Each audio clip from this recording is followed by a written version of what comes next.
Hi, here's Scott from PAXELSIFT here back again. I'm with Dan from Sneaky Bastards. We're going to be discussing his new game, Wildfire. Do you want to give us a quick 30-second pitch of it? Sure. So Wildfire is a stealth game where you can control the elements. So you have power over fire and water and earth, and you can use that to manipulate your environment and overcome obstacles like enemies or the terrain, or use or combine them in creative ways to kind of solve problems. I have had a bit of a play. It's pretty interesting. Where did the idea to use the elements so interestingly come from? Big fan of the show called Avatar, The Last Airbender, and The Legend of Korra as well. And I always think about elements in video games and how they're never used interestingly. Like in an RPG, it's like water does double damage to fire, but then nothing really cool happens from that. So I wanted to create a game where the elements are used in a more physical or tangible and creative way. And yeah, that's where that came from. And you come from a bit of a more of a reviewing kind of media background, don't you? Yeah. So how was it like transitioning into the content delivery world? Oh, the design world. Yeah. Yeah. Look, it's interesting. When I was reviewing and critiquing games, you really have to study them. You don't just play them. So like you pick them apart and you play with them and experiment with them in ways that you probably normally wouldn't as like a casual or regular player.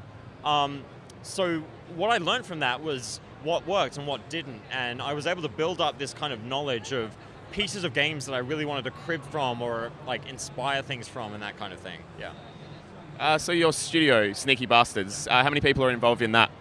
At the moment, we have 6 people on Wildfire. So we have myself as designer and programmer.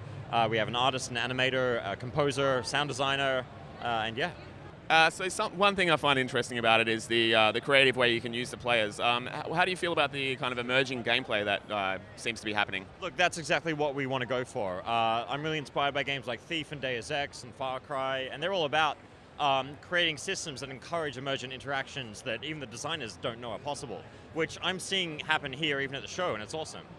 So yeah, like hopefully people are encouraged to experiment with the powers and find stuff that they didn't think were possible, but it actually is.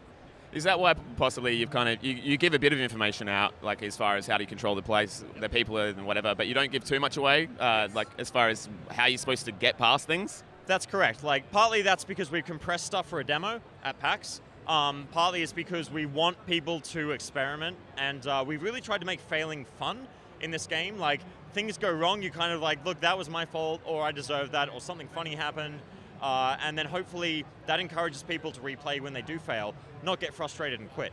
Fantastic. And if people want to catch up with you at PAX Oz, where can they do that? They can do it in the PAX Rising area. We're at the Indie Showcase booth, number 3. Yep, and we're here all week.